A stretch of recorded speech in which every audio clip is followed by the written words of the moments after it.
Hey sis, happy birthday. Wait, yours comes first? Happy birthday to you. Yeah, but yours is the bigger birthday this year. So what do you want for your birthday? You know what would be really great? To have lots of listeners at our Zoom hangout. Oh, you mean the podcast hangout on February 17th at 7:30 your time, 6:30 here in Central Time? I mean, yeah, that's the one. You know what? That is a good present. I want the same thing. Let's put the link in the show notes. I'm on it.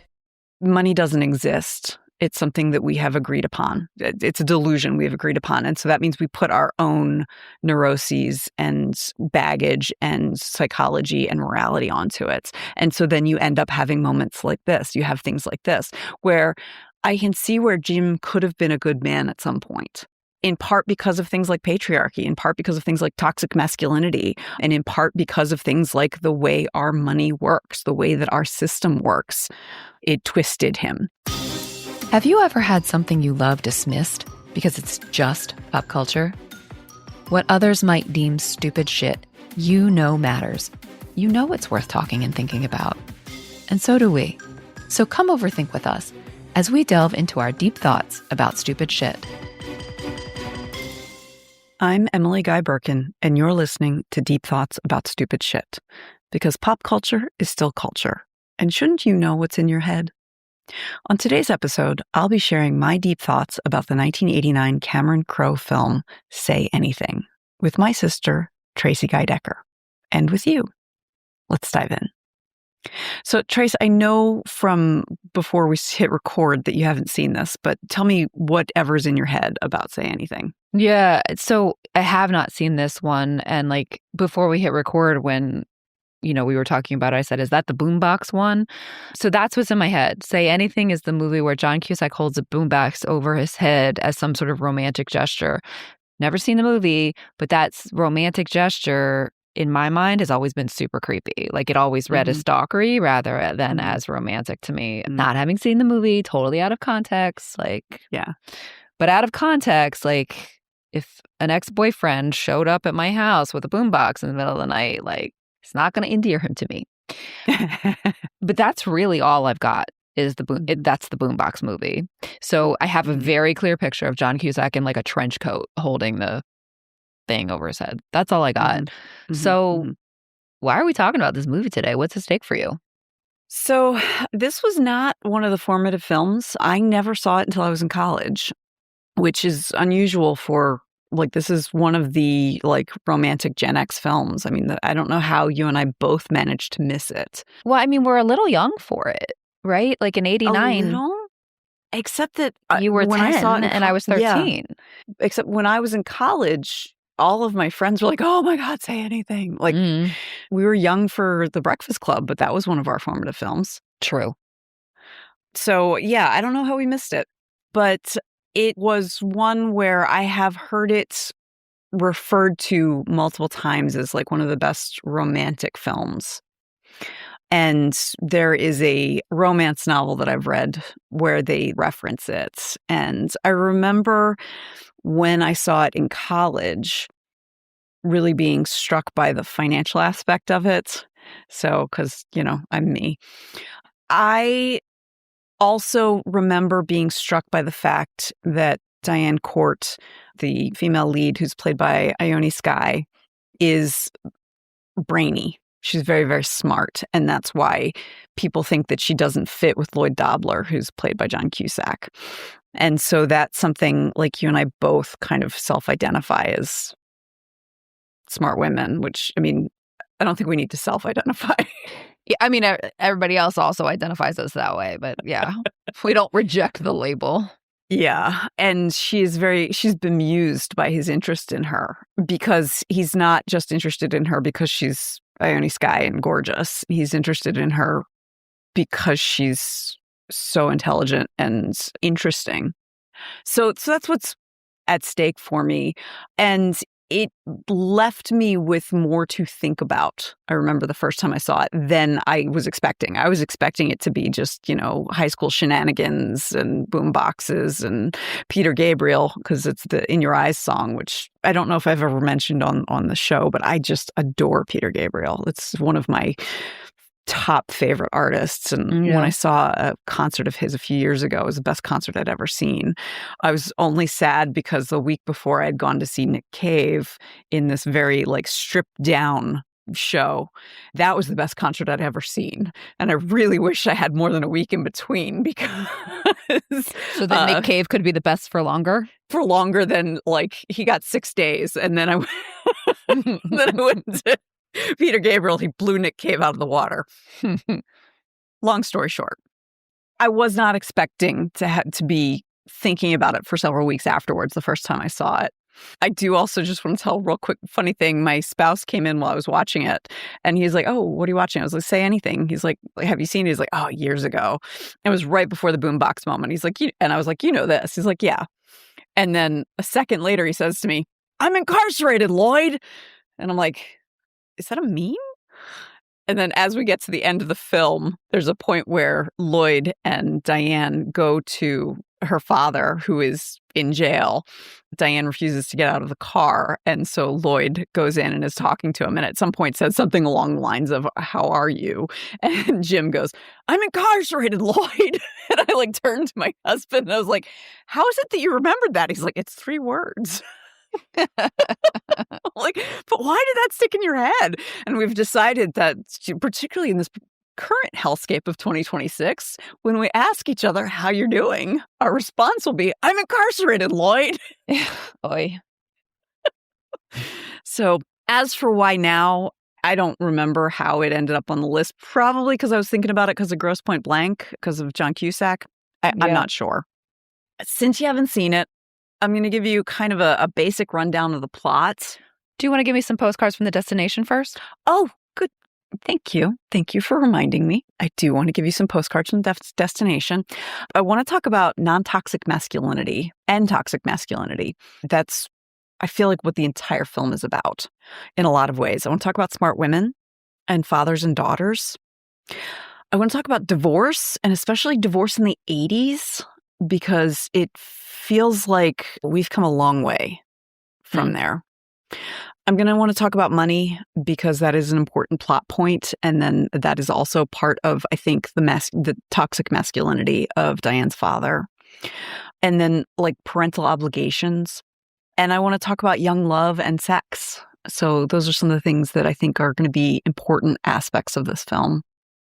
So now that you have some postcards, cool. Basic rundown of the plot. So it is set in like suburb Seattle. We meet Lloyd Dobler, who is kind of a sort of a slacker, but he just kind of aimless guy. Senior in high school, everyone is graduating. What we know about him is that he loves kickboxing, which at the time was an emerging sport that no one had heard of. Mm-hmm. And his parents are in the army. They're currently stationed in Germany, and they have basically pawned him off to his older sister, who is played by his actual sister, Joan Cusack, who is a single mother of a little boy. And it's pretty clear that this is an apartment that is maybe like a 1 or 2 bedroom apartment. And so Lloyd is sleeping in the living room. It's not an ideal situation. Lloyd has 2 best friends. They are both girls. Corey, who is played by Lily Taylor. She has had a wonderful character actor career, but I really wish she had gotten more of the amazing parts that I think that she could have played, because she's amazing. And then an actor I don't know, but she was playing, I think her name was like DC or CD or something like that. So he's 2 best friends who are both girls. And he is saying, "I'm going to ask Diane Court out," to them. And they're like, "You're reaching too high. She's out of your league," basically. We meet Diane while her father is driving her to the graduation ceremony. She is the valedictorian. It is clear her father dotes on her, and he is a single father. First time you watch it, you get the impression that maybe he's a widower. She gives her speech, and it's kind of crickets a little bit. And she had said something to her dad about, maybe I shouldn't have taken those college courses that took me off campus because I feel like nobody knows who I am.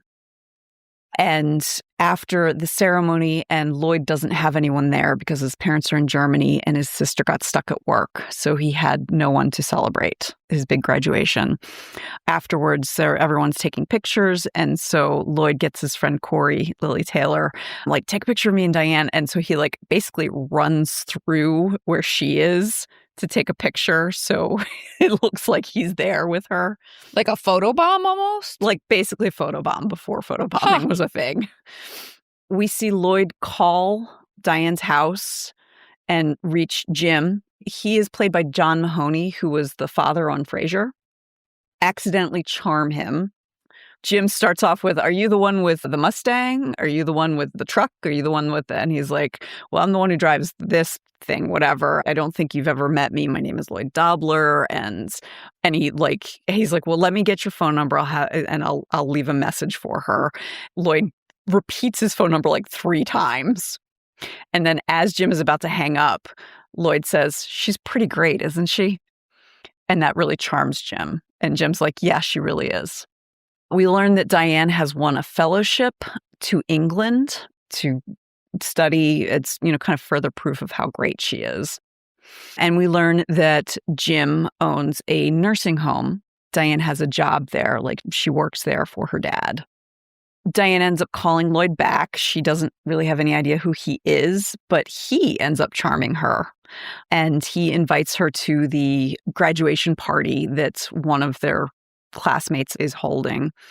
And based on him, like, just charming her, she says, all right, I'll go with you to that. And he is just lovely. He is lovely to her. When he goes to pick her up, he says to Jim, like, I want you to know I am a kickboxer. I consider myself an athlete, so I very rarely drink. I want you to know your daughter is safe with me. Now, that construct is a little gross in some ways, but it's also like, remember that it's 1989. He's trying to be clear, like, I want to make sure that she enjoys herself and that she is safe and has fun, and that's my job tonight. Right, and her well-being matters to him. Her well-being matters to me. When the other thing that I really loved, they get to the party and they're immediately separated. And he doesn't have a problem with it, but he keeps kind of like looking over and checking on her. Like, you having fun? You doing okay? And she has a wonderful time at the party, and she meets all of these people who she never really knew that well. And it's not weird. It's just, like, I wish I'd known you better. And she has brought her yearbook and she asks people to sign it. And they stay out overnight. She calls her dad around midnight. And some of the other kids are like, you have to call? And she's like, no, it's okay. I don't mind. Like, he just wants to know I'm okay. And he's worried about me. At the end of the night, and they've stayed overnight until they're the last ones at the party, they give a kid a ride home. And then they park at a 7-Eleven, get something like to eat or something, and then walk back to her house. And there's a moment where she has dressed up for it. She's wearing a dress and wearing like these high heels. And Lloyd says, oh, there's some glass. Be careful. There's some broken glass on the sidewalk. And like he brushes it away and kind of steers her around it. She tells him she had a nice time. She's like, I wasn't expecting you to be so basic. And when she gets in, she tells her father, like, oh, I feel like I blew it. I told him he was basic. And her father says, I don't think he's dying of embarrassment. And you see him out on the street, like, celebrating, like, with his hands over his head, like, woohoo. So they start hanging out in friendly ways. He's not pushing for anything physical or anything like that. Their second date is he comes over for dinner. Jim has some of his friends over. At that little dinner party, we learn that Diane is terrified of flying. And so she's worried about the flight to England. She's never been on a plane. She tried to go when she was 8. She freaked out so much she started screaming that Jim said, turn the plane around, because they were still on the tarmac, I think. They were got off the plane and they were told never to fly with friendly skies with whatever that airline was again. And so we know that this is a very, like, deep-seated fear. Jim and his guests start asking, Lloyd, what is it you want to do? What are your ambitions? And he doesn't have any.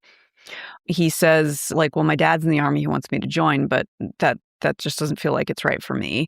And then he has this wonderful thing where he's like, I don't want to do anything for a living where I'm selling or buying or processing or anything, or where I'm selling anything that's bought or processed, or buying anything that's sold or processed, or processing anything that's sold or bought. It really kind of dims Jim's view of him. In the middle of the dinner, 2 IRS agents show up and tell Jim that he is being investigated for tax fraud having to do with his nursing home. The romance between Diane and Lloyd continues. Diane tells him, I'm only here for another 16 weeks and then I'm going to England. He's like, well, then I want to spend 16 weeks with you. Then I'll take what I can get. We learn a little bit more about Diane's backstory. She tells Lloyd that her parents got divorced when she was 13, and she had to stand in a courtroom and say who she wanted to live with. And she chose her dad because she felt safe with him, and she can always say anything to him, which is where the title of the movie comes from. Diane introduces Lloyd to the residents at the nursing home because Lloyd says something about, like, I feel a little weird around older people. There's some kind of lovely scenes where he meets an older woman who's a writer. He introduces the residents to a movie, things like that. You see one night where she spends the night with him. It's in the backseat of his car while Peter Gabriel's In Your Eyes is playing, and they have sex for the first time. This is another lovely scene because they're in the backseat of the car, and she goes, "You're shaking." He's like, "No, I don't think I am." And she's like, "Are you cold?" He's like, "Well, I'm not shaking." He clearly is. And she's like, "Why are you shaking?" He's like, "I really don't know." And it's clear that this is like an emotional thing for him. When she comes home that next morning, her father is angry at her because she didn't call. And she apologizes for not calling. And then she says, "I can't imagine what you must think of me." But then they sit down and she says, I could feel there was this expectation from Lloyd, like he wanted, he never said anything, but I know he wanted more, like physically, the look that someone would get in their eyes. You know that look? And Jim goes, "Yes, I know the look." And she's like, "So I had decided I wasn't going to do anything." And Jim looks relieved. And then she's like, "And then I kind of attacked him anyway." And Jim is clearly not okay with this, but he doesn't say anything. To his credit, he does not say anything. And she says, "I love that I can talk to you. I love that I can tell you things. It feels like things don't actually happen until I've told you about them." Lloyd writes a letter to her. He does it on his own initiative, but his friend Corey also has suggested, make sure that you let her know, that this is, emotionally important for you. And so he has already written the letter and shows it to her. And she says, "Yeah, this is great. Send it to her." That is basically saying, "I'm so glad we're together." I don't remember exactly the wording of the letter. I'm sure there are fans of the film who know it by heart because it's not that long. And he mails it to her. Jim picks a fight with Diane, basically saying that she should break up with Lloyd and that she should, give him a gift, let him know that this is 'cause he's like, you're not going to see each other anymore anyway when you go to England. Give him a gift. It's okay. Tell him that, you need to focus on your own life. And she's like, "But Dad, I really like him."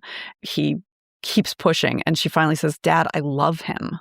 And then Jim drops the fighting stance and says maybe I'm being selfish. Maybe I'm being this. It's just, I have so few weeks left with you.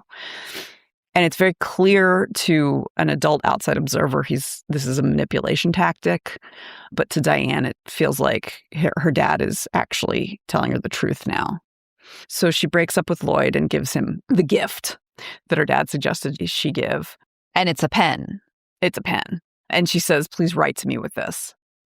Lloyd is devastated. He goes to see Corey. Corey says, "Are you going to try to reach out to her?" He's already called her a bunch, and he says, "I'm not going to do it anymore. I'm a guy. I have pride." And Corey says, "Don't be a guy, be a man."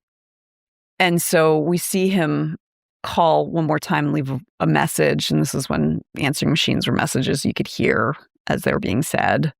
And we see Diane really wanting to pick up. And again, Jim manipulating, pick up if you want to pick up. That sort of thing. That's when we see the boombox moment. The morning after that, or the boombox moment is at dawn. So that same day, Diane goes to the IRS office and speaks to an agent and says, look, I'm supposed to be going for this fellowship in England. I have this boy that I've been dating, and all I can think about is what's going on with my dad. I don't know what's happening. He won't talk to me. Please tell me what's going on. I need to understand what's happening in my life because of what's going on with my dad. And the agent is very kind but firm, like, your father is guilty. Here are like some indicators. And one of the things he says is like, he's spent money on things and they're all about $9,000. And we all already heard that something that he owns cost $9,000 because that's the threshold to try to avoid an audit. And so he's like, you can probably find information if you look. If you look, you can probably find what you need to know. So she goes home and she starts searching and she finds a storehouse of cash in a box that we know that her father like keeps locked. And so she pries it open. So she drives to the nursing home and confronts her father, who admits it. He lies. She asks him twice in two different ways, and he lies. And then she tells him she found the money. And so he admits it. And he tells her... He admits he's been embezzling? What does he admit? Yes. So what he has been doing, when the patients die, he basically steals their estate. He steals their money. He's making up patients, and he's taking money from these patients that they're not paying, like they're not intending to pay. Okay. He says, like, may I have someone like me take care of me when I'm old? It's like, I give these people, this lovely life that their family isn't doing. And honestly, he's not wrong. He feels he's entitled to this money because he takes care of them. But he says, but the money's not for me, it's for you. I did this so that you would have independence. She is furious at him. She's like, we were always supposed to be honest with each other, and you lied to me. And she runs off and she finds Lloyd and tells him, like, I'm sorry, it's all true about my dad. I need you. And he says, do you need me or do you need someone? And then he immediately says, never mind, I don't care. And like, as they hug, she says, no, I need you. And so she moves into the tiny apartment with Lloyd and his older sister. And then the next scene we see is Jim's lawyer negotiating his plea deal. He's going to have 9 months in jail and have to pay something like $125,000. So just before Diane leaves for England, Lloyd takes her to say goodbye to her father in jail. Diane won't get out of the car, so Lloyd's in talking to Jim. And Jim asks, like, so are you going with her to England? Lloyd says, well, I was thinking about it, and I was thinking, like, I don't want to hold her back or anything like that. And Jim is delighted. And then Lloyd says, and then I reconsidered and realized, like, I'm very good at being her boyfriend and supporting her and making sure she has what she needs so that she can shine. So I am going to go with her. And Jim, like, freaks out at him and is really angry at him. And that's when I'm incarcerated, Lloyd is. Diane has written Jim a letter, which Lloyd gives to him, which is not a very good letter. Lloyd says, I haven't read it. It's what? It's not a very good letter. It doesn't say that she loves her dad. It's angry. Okay. And Lloyd says, I haven't read it, but if it's the one that ends with, I'll always love you, then it gets better. And like Jim turns to the end and he's like, no, it's just signed with her name. And Lloyd tries to comfort this man and says, look, the fact that version exists is meaningful. Then Diane comes in and Jim and Diane have a moment where they hug each other and then leave. And then the last scene is Lloyd supporting Diane through her panic on the plane, helping her say, like, okay, if anything goes wrong on a plane, it goes wrong during takeoff. So we just need to make it until the no smoking sign goes off. That's where we end the film. Okay. So where do you want to start? So let's talk about masculinity. We have these foils of masculinity that are really interesting. We have Jim, who is in some ways atypical masculinity in that he's a father. And that's not to say that fatherhood isn't masculine. But when you talk about toxic masculinity, you generally aren't talking about girl dads. And you certainly aren't talking about girl dads who are like, just call me as long as you call me. Yeah. I don't care if you stay out all night. Yeah. And who aren't like, I have a 45 and a shovel. I doubt anyone would miss you. You know? Up to the boyfriend. To the boyfriend. There are ways in which this Jim reminds me of our dad, Jim, in that he is absolutely like 100% proud of his daughter and thinks that she hung the moon and could do anything she set her mind to. Mm-hmm. But he's also controlling and manipulative and wants all of her attention. And it makes you wonder how it got to the point where Diane was in a courtroom saying who she wanted to live with at age 13. That blows my mind, to be perfectly honest, especially in the 80s, like that a girl would, not that girls don't have good relationships with dads, but like if being forced to choose, like just naturally moms tend to be the primary parent, especially of girls. And we get to meet mom once. She has lunch with Diane, and Diane is asking her, please say nice things about dad if the IRS investigators come talk to you. The mom is saying, like, I don't want to talk about that. I want to talk about you. And Diane's like, this is what me right now. And the mom's like, no, what boys are you dating? Tell me about the boys in your life. And so you get a sense of that Diane and mom don't connect. Yeah, that's gross. Diane felt like she could say anything to her father, but not to her mother. Right. So all of that is comprehensible. That gets to like the fact that, and I don't know if that really happened in the 80s or if it was just a movie trope where the kid had to choose who they lived with. I don't know. But just the idea that you'd make a child have to make that decision is horrifying to me. So in some ways, what Jim does for a living, like he owns a nursing home where he takes care of older residents, like the one we meet with a name, I can't remember her name, but she's 93. Like these are older folks who he's like caring for. This is a nurturing kind of man. And yet even within that non-toxic masculinity is this very toxic entitlement to his daughter. Just in general. I feel like the entitlement runs through because like you named the nursing home as a evidence of his nurturing. But he felt entitled there. I'm nurturing you, therefore you owe me more money. Yeah. He even says when the I'm incarcerated Lloyd moment, he says like, I shouldn't have to lose my daughter because of this. It's like, you don't get to decide what you lose because of this. Yeah. You have done something seriously wrong, like immoral, unethical, illegal, obviously, a fundamental betrayal of so many people, including Diane. Yeah. Well, the entitlement around the daughter around Diane is just the toxicity there from what you've told me. I haven't seen this film. Is he actually, as proud of her as he is, doesn't believe in her agency. Yes. And so it's that kind of parental pride where it's not exactly proud of her, but proud of her reflection of him. Yes. She is another accomplishment of his. Yes. Exactly. And so that it's a fascinating thing to look at, especially because it's also clear that he really, as much as he's capable, he loves her. Yeah. And in some ways, he is a better father than most that you see in 80s movies to a teenage girl.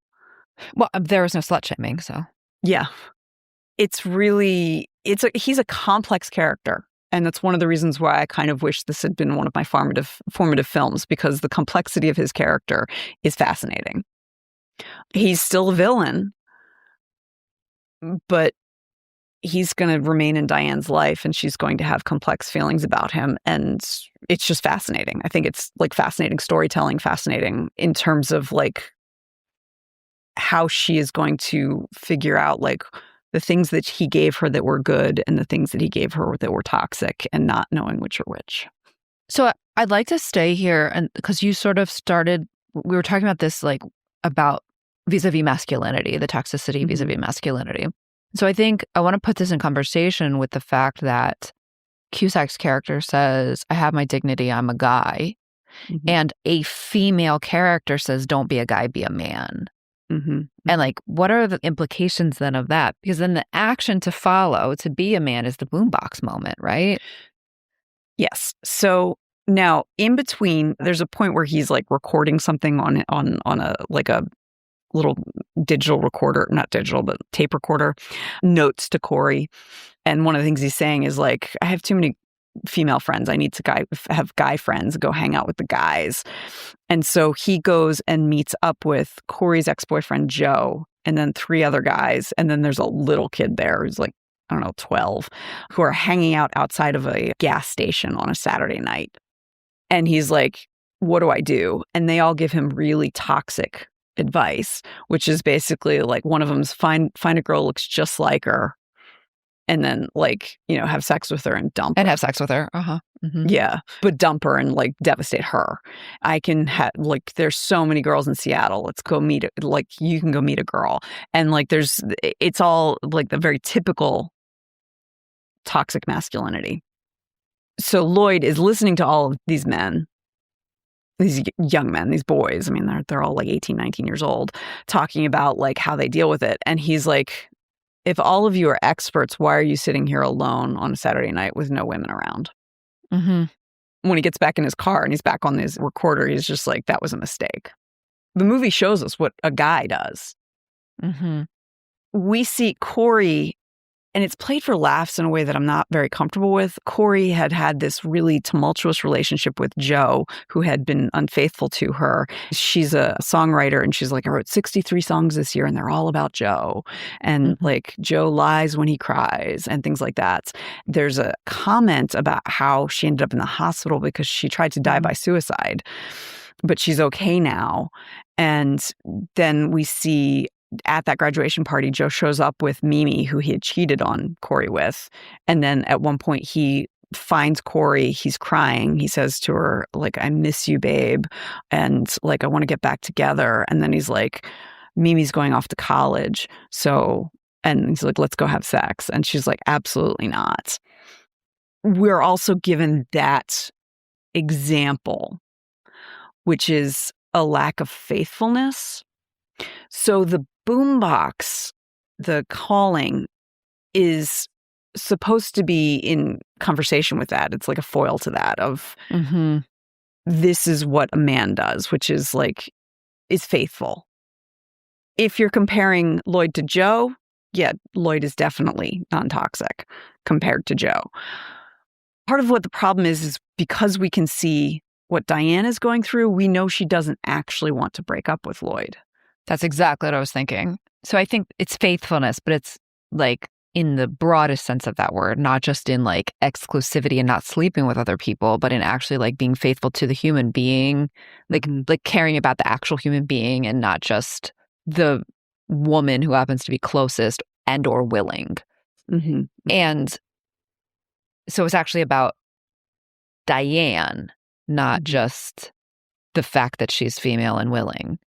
And so in that sense, like that all, okay, great. Yes, good. And the last point you made feels super important because I feel like one of the reasons that like in my head, without context, the boombox moment bothers me is that like that sort of sense, like, you know, she turned you down. So what are you going to do? Don't give up. You got to keep trying. Like, no, she said like, no is a full sentence.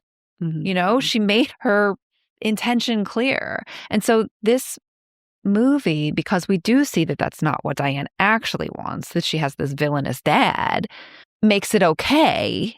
When the movie ended, because my spouse stayed for the end of it, and it ended and the credits are rolling, I'm like, I'm not sure how I feel about this movie. Lloyd says, like, I don't think he says being Diane's boyfriend, but something along those lines. Like, I figured out what I want to do for a living. I want to be with Diane. I'm good at it. We have seen evidence. Yes, he is. He is very good at being there for her, supporting her, getting out of her way. All the things that her dad is not, actually. But he's still an aimless 19-year-old boy. And young love, like, is that going to last?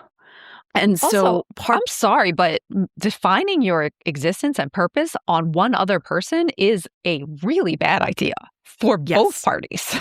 Yes. What feels refreshing about it is that in 1989, it would be a woman doing that for a man. Totally. Yes. Agreed. The gender swap is refreshing. I agree. Like, Jim has a point in being kind of unimpressed with Lloyd's lack of direction. And, like, we also see Lloyd is saying, like, because there's at one point he runs into the career counselor who says, you never met with me. Every single other person in your graduating class met with me and put something in their folder. And he said, yeah, but how many of them are really going to do what they said? Right. And, like, he makes a good point. But it's also like you need to head somewhere, and following a person, it worries me because that seems like a very bad plan. Well, it just puts so much pressure on Diane. I mean, she's this high achieving kid who, like, cares deeply about others, and, like, it's too much pressure on her. So now she's not going to be able to actually be honest about what she wants if what she wants is not him anymore. Yes. Because he's put everything in her. I may be projecting a little bit here. It's been clear that he doesn't handle being cut loose well. Right. It also seemed revolutionary because the fact that we've got this smart woman who's got this absolute devotion and support from a young man who is not in any way intimidated, or he doesn't feel diminished in any way by the fact that she's smarter than him. That's still fucking revolutionary, to be honest. Yeah. So I think all of that is great. And if it were a story about 39-year-olds, I don't know. And, like, the thing is, I don't know that Cameron Crowe intended for us to believe that it's a happy ever after. It's a happy for now. Mm-hmm. Because they're not done yet. They're still cookie dough. They're not cookies. Yeah. They're each what the other needs at the moment. And that there's something lovely and wonderful about that. And so that's something that it's a story worth telling. Mm-hmm. And the story doesn't need to tell us what happens next, doesn't need to editorialize on what's going to happen. Mm-hmm. I do worry, having lived through that age and just knowing how toxic aimlessness can be for young people, even though Lloyd has shown himself to be so open to whatever happens in a lot of ways. Yeah, I mean, when you say worry, like, honestly, my bigger worry is that they do work out, that they end up married, and, like, 25 years from now, she's, like, feels resentful that she has this additional, like, obligation since his only purpose is her. Mm-hmm, mm-hmm. Well, I mean, he seems like the kind of person who would then be, like, this amazing dad, because he's a great uncle to his sister's kid. We all need support personnel. Do we want them to be our significant other? Yeah. I agree that the real concern about young love is that they make it. Yeah. If he doesn't find an additional purpose besides being a partner. Yeah. Although we do see him teaching at a kickboxing studio and saying, like, I can't believe I get paid for this. So, I mean, he's got more in his life than just her. Okay. It's also like, this is a slice of life, so let's not put on it what's not on it. Sure. The concern is, considering how formative this film was for so many of our generation, that there is something to consider after the credits roll. Mm-hmm. Yeah. I think we're running a little short on time. I want to make sure and this is in some ways connected, I want to talk about the money aspect of this. In part because like part of what makes young love not last is the day-to-day stuff like money. Mm-hmm. That, you know, you can't smack up against the responsibilities of the real world like money with the idealism of young love and expect everything to turn out peachy necessarily. Mm-hmm. That is part of what Jim is telling himself he's doing for Diane. He's like, I did this for you so you could be independent, financially independent. And it's another form of control. Because instead of trusting that she has the agency to be able to handle herself, because he has raised her to be smart, to be savvy, to know how to handle like jobs and money and all of that. Instead of trusting that, he's putting his finger on the scale, saying like, no, I'm going to provide this for you so you don't have to worry. And it's another, like, this is a reflection of me rather than it being actual belief and pride in his daughter. That gets to, I've talked before about like money scripts. So he gives her a car as her graduation present. It's a stick shift, and we see Lloyd teaching her how to drive it. Providing gifts to people you love, that's not an uncommon money script. Equating money with love is not an uncommon money script. And actually, it makes sense that this man who has like his career is a nursing home where he kind of gives this ersatz family love to these nursing home residents, that he would then feel entitled to their money because I'm giving you the love your family didn't give you, and that equals money. And so he then wants to show his love to his daughter with this money. But it's all a mess because none of it is real love. None of it is really how money works. Because she's overwhelmed by the gift of the car. She's going to England. So what's going to happen to that car? Right. She can't take it with her. Yeah. Or although she could, but it would be very expensive.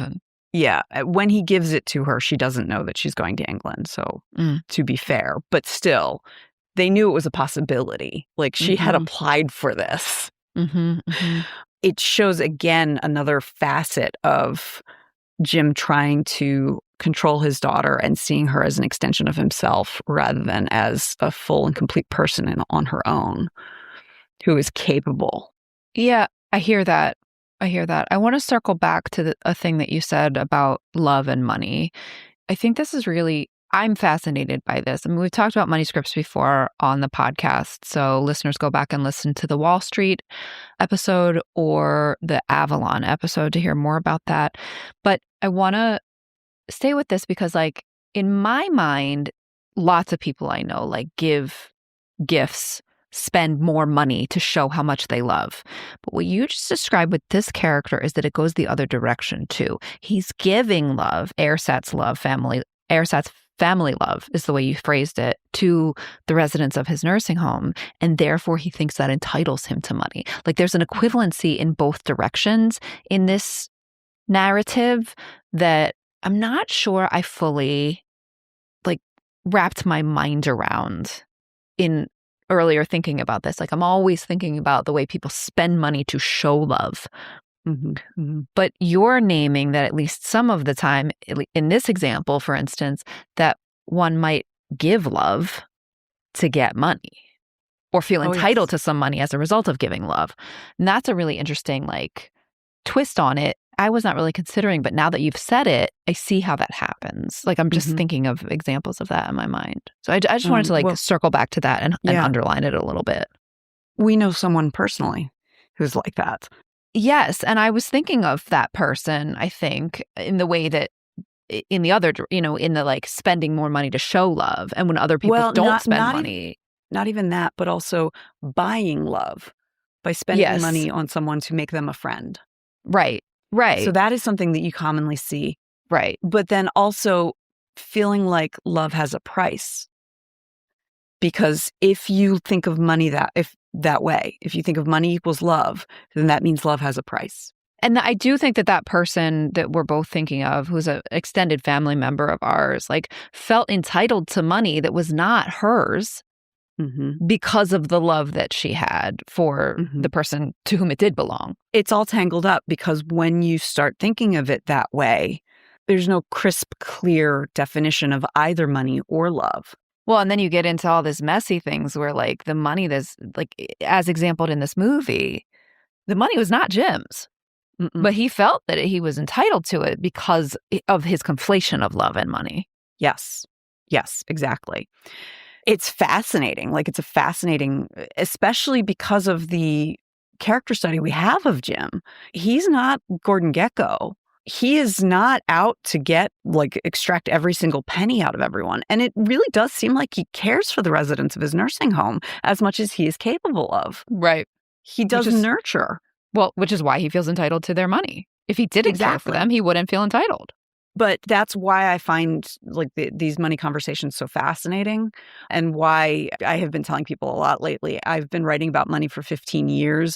I started off as bleeding heart leftist, and I am now burned to the ground, radicalized. Money doesn't exist. It's something that we have agreed upon. It's a delusion we have agreed upon. And so that means we put our own neuroses and baggage and psychology and morality onto it. And so then you end up having moments like this. You have things like this where I can see where Jim could have been a good man at some point. And it got twisted. And in part because of things like patriarchy, in part because of things like toxic masculinity, and in part because of things like the way our money works, the way that our system works, it twisted him. Right. And his genuine care and concern for his daughter's well-being, which again got twisted into this control over her and a denial of her agency. But I can see that it started from genuine care and concern about her well-being. You could see him holding an infant Diane, thinking I want you to have the world, which is a lovely parental sentiment that needs to grow as your child grows and needs to adapt and change as your child adapts and changes. Right. And allow room for them to be full human beings with agency. Exactly. Yeah. Exactly. Well, we have about 3 minutes left, Em. So do you have a final point you want to make before I wrap us up, or would you like me to reflect back to you? Just real quick, the parental obligation, what Jim owed his daughter was not what he thought it was. Yeah. I think that's a more concise way of saying what we were just saying about it growing and changing. Yeah, agreed. All right, let me see if I can reflect back the highlights of our conversation. And listeners, hopefully this will be completely invisible to you, but we actually had to stop and start a couple of times, so I'll do my best. For this movie, Say Anything, we spent kind of significant amount of time thinking about toxicity in behavior. And I think there are some overlaps with toxicity around masculinity, for sure. I mean, intentionally so, when we see Lloyd figuring out what does it mean to be a man versus being a guy, and going and get other men his age boys ideas about how to deal with this breakup and some of the horrible, truly toxic things that they say to him versus then what he feels that he should do. And there are many things about this film that, especially in the context of 1989, are really refreshing vis-a-vis toxic masculinity, not least of which really resonates for us, that Diane is very smart and presumably smarter than Lloyd. And this does not diminish Lloyd in any way. In fact, it's part of what he likes about her. And that was revolutionary in 1989. And to be frank, it's still a little bit revolutionary that a man could be in love with a woman smarter than he and not feel diminished by that. I say this from experience. So that's pretty great. We also spoke a bit about sort of divorce and just kind of both a little flabbergasted that and hope that it was just a movie trope and not happening at least often, that children were forced to choose which parent they would stay with. It is a little surprising that a 13-year-old girl would choose her dad, not because dads aren't good and important parents, but just because usually the mom is the sort of primary parent, especially to a daughter. And so that is something that I think is meant to testify to just what a good guy and a good parent Jim has been. We spent quite a bit of time talking about young love and the sort of dangers of young love, that it feels like it's forever when it really isn't and shouldn't be, because we are who one another needs when we're 18 or 19, but we're not the same people when we're 30 that we were when we were 19, thank God. And so if we grow differently than our partner, then it might not work anymore. And circling back to sort of the toxic masculinity, I talked about Lloyd versus his friends. There also is some comparison of Lloyd versus Jim. And Jim, in some ways, is non-toxic. He does not slut shame Diane for having slept with Lloyd, but he does control and manipulate her into breaking up with him. So there's an entitlement which does not align precisely with toxic masculinity, though the outcomes are similar insofar as he diminishes or ignores or overrides her agency. You spent some time talking about money and money as love and that sort of equation that blew my mind a little bit when thinking about it going the other way, though I see it very strongly now that we have said it out loud. And then you wanted to make sure that we came back to say explicitly about what a parent's obligation is, and that what Jim thought the obligation was to his daughter was actually maybe not. So that's what I recall. Did I miss anything? No, I don't think so. Okay, cool. So next time, I'm going to bring you my deep thoughts about The Road to Wellville, about the Kellogg Company featuring Matthew Broderick. That was a very uncomfortable movie to watch with our father. Yes. See you then. Bye. This show is a labor of love, but that doesn't make it free to produce. If you enjoy it even half as much as we do, please consider helping to keep us overthinking. You can support us at our Patreon. There's a link in the show notes. Or leave a positive review so others can find us. And of course, share the show with your people. Thanks for listening. Our theme music is Professor Umlaut by Kevin MacLeod from Incompetech.com. Find full music credits in the show notes. Thank you to Resonate Recordings for editing today's episode. Until next time, remember, pop culture is still culture. And shouldn't you know what's in your head?